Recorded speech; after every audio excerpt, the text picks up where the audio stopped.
A little secret I got here. I cut a circle on this thing right here, as you can see. And when you cut a circle on that, I can put this into place without setting a screw or anything. It'll hold itself. Let me show you what I'm talking about. I'm about 3/8 off that string right now.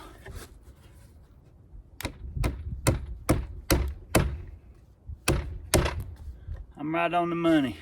Didn't set no screws or anything. It's holding itself in place. I got 2 screws started. I'll get them set, but that's the best way to do it by yourself. Cut your radius on that thing.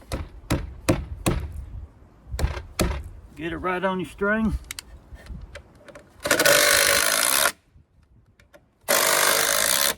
Pour your concrete. All right, folks.